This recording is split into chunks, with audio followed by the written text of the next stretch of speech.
Hello friends, welcome to my channel stocks and investment Tamil. இந்த வீடியோவில் D piping system IPO ரிவ்யூவை பார்த்துருவோம். நீங்கள் இந்த சேனலோட முதல் வியூவராக இருந்தீங்கன்னா மறக்காம இந்த சேனலை சப்ஸ்கிரைப் பண்ணி உங்கள் ஆதரவை தெரிவிங்க. ஆல்ரெடி சப்ஸ்கிரைபராக இருந்தீங்கன்னா உங்கள் ஆதரவுக்கு மிக்க நன்றி. டிஸ்க்ளைமர் என்னன்னா, நாங்கள் செபி ரிஜிஸ்டர் ஃபினான்ஷியல் அட்வைசர் கிடையாது.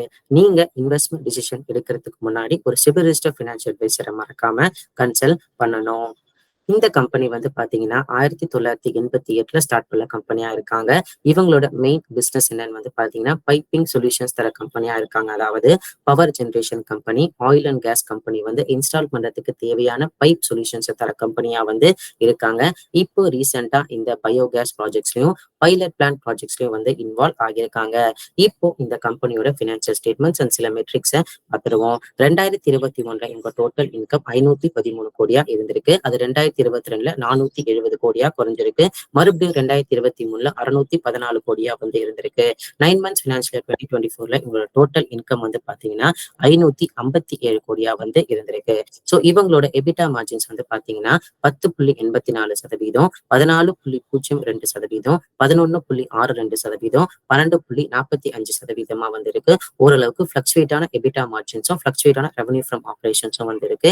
ஏன்னா 2021 கம்பேர் பண்ண சொல்ல 2022 வந்து டீ க்ரோத் ஆயிருக்காங்க அவங்க ரெவன்யூ. 2023 அது 29% அளவுக்கு உயர்ந்திருக்கு.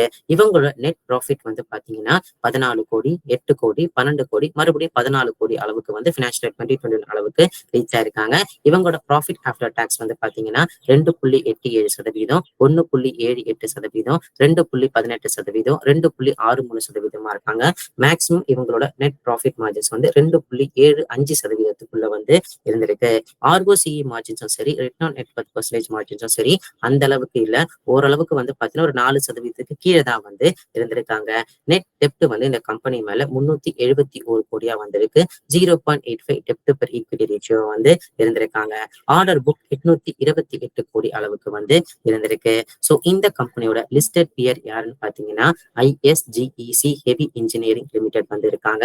இது மட்டும் இல்லாம LNT ஹெவி இன்ஜினியரிங்கும் இவங்களோட காம்படிட்டர்ஸா வந்து இருக்காங்க. ஸோ இந்த கம்பெனி வந்து LNT கம்பேர் பண்ணவும் சரி, ISGEC ஹெவி இன்ஜினியரிங் கம்பேர் பண்ணவும் சரி, metrics wise, revenue wise, margins wise வந்து பாத்தீங்கன்னா கொஞ்சம் லீஸ்ட் பெர்ஃபார்மிங் கம்பெனியா வந்து இருக்காங்க. இந்த கம்பெனியோட IPO டேட்ஸ் வந்து பாத்தீங்கன்னா 19 to 21 June 2024. IPO பிரைஸ் வந்து ₹193 203 ஒரு ஷேர் நிர்ணயிச்சிருக்காங்க.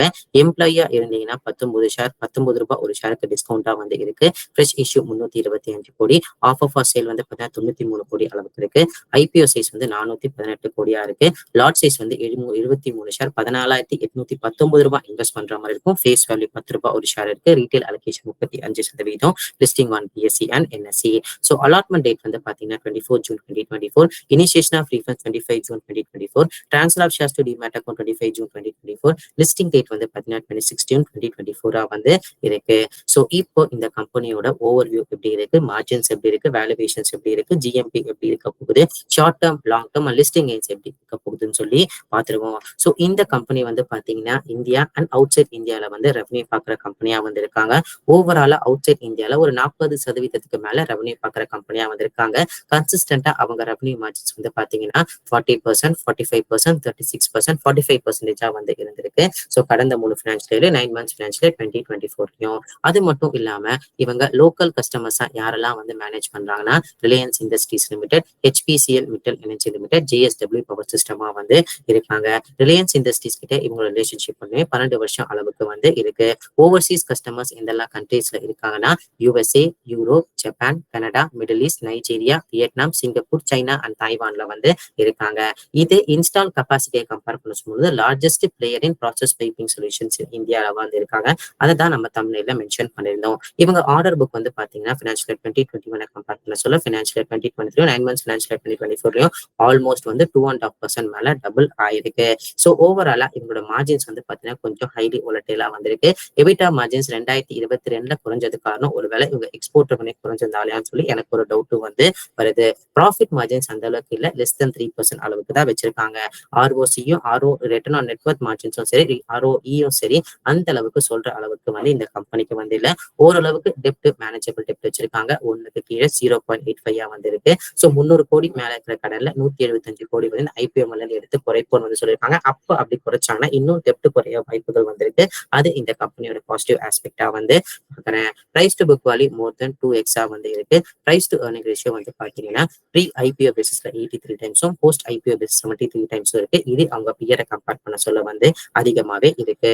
கிரே மார்க்கெட் பிரீமியம் வந்து பாத்தீங்கன்னா 41 ரூபாய் ஒரு ஷேர் இருக்கு. 244 ரூபாய்க்கு இந்த ஷேர் லிஸ்ட் ஆக வாய்ப்பு இருக்கு. 20% அளவுக்கு லிஸ்டிங் ஏஜ் தரத்துக்கு வந்து வாய்ப்புகள் இருக்கு. இந்த கம்பெனில இருக்க ரிஸ்க் என்னன்னு வந்து பாத்தீங்கன்னா இவங்க பைப்பிங் சொல்யூஷன் பிசினஸ் நம்பிதான் வந்து இருக்காங்க. அந்த பைப்பிங் சொல்யூஷன் பிசினஸோட டிமாண்ட் வந்து குறைஞ்சதுன்னா இந்த கம்பெனி வந்து பாதிக்கப்பட்ட வாய்ப்புகள் இருக்கு. அதை நம்ம மறந்துடக்கூடாது. ஓரளவுக்கு சைக்கிளிக்கல் செக்டார்ல இருக்க ஸ்டாக் தான் வந்து இந்த கம்பெனி வந்து தெரியுறாங்க. ஏன் சொல்றேன்னா ஒருவேளை இந்த பைப்பிங் சொல்யூஷன் பிசினஸோட டிமாண்ட் குறைஞ்சுன்னா இவங்களோட ரெவன்யூ அண்ட் ப்ராஃபிட் மார்ஜின்ஸ் குறையும். அது தெளிவா இவங்களோட பினான்சியல் 2022 டேட்டாலேயே வந்து தெரியுது. அது மட்டும் இல்லாம இவங்க அந்த பைப்பிங் சொல்யூஷனுக்கு யூஸ் பண்ண ரா மெட்டீரியல் காஸ்ட் இன்க்ரீஸ் ஆச்சுன்னா இவங்க ரெவன்யூ பாதிக்கப்பட வாய்ப்பு இருக்கு. அதை நீங்க மறந்துடக்கூடாது. அது வந்து ஒரு ரிஸ்க் ஃபேக்டராகவும் வந்து வச்சுக்கணும். சைக்கிளிக்கல் ஸ்டாக்கை நீங்க ஹேண்டில் பண்ண தெரிஞ்ச ஆளா இருந்தீங்கன்னா ஓகே, இல்லைன்னா அது வந்து ரிஸ்க்ல கொண்டு போய் முடியறதுக்கும் வாய்ப்புகள் வந்து இருக்கு. லிஸ்டிங் கெயின்ஸ் அப்ளை பண்றவங்க நான் என்ன சொல்ல போறோம்னா இந்த கம்பெனி ஓரளவுக்கு ஒரு சுமாரான லிஸ்டிங் கெயின்ஸ் தான் தரத்துக்கு வாய்ப்பு இருக்கு. Super duper bumper listing gains ஆன 50%, 100% லிஸ்டிங் கெயின்ஸ் தரத்துக்கு வாய்ப்புகள் வந்து கிடையாது. ஏன்னா இவங்க இருக்கிற பிசினஸ் வந்து பாத்தீங்கன்னா அந்த அளவுக்கு ஃபேன்சி பிசினஸ் இல்லை. இவங்க டிபெண்ட் பண்ண செக்டார் ஒரு ஃபேன்சி செக்டார் தான். இவங்க பிசினஸ் வந்து அந்த அளவுக்கு ஃபேன்சி பிசினஸ் வந்து கிடையாது. ஒரு புது ஆர்டர் வாங்கும்போது தான் இந்த ஸ்டாக் பிரைஸோட மூவ்மெண்ட் வந்து நமக்கு எப்படி இருக்குன்னு சொல்லி தென்படும். Short term and long term investors நான் என்ன சொல்ல விரும்புறேன்னா இந்த கம்பெனியோட மெட்ரிக்ஸ் வந்து பாத்தீங்கன்னா அந்த அளவுக்கு சூப்பர் டூப்பரா வந்து இல்லைங்க. சோ இந்த கம்பெனியோட ஆர்டர் புக் தான் வந்து பாத்தீங்கன்னா ஓரளவுக்கு நல்லாவே இருந்திருக்கு. அது வந்து பாத்தீங்கன்னா ஒரு 2x டைம்ஸ் வந்து இருந்திருக்கு.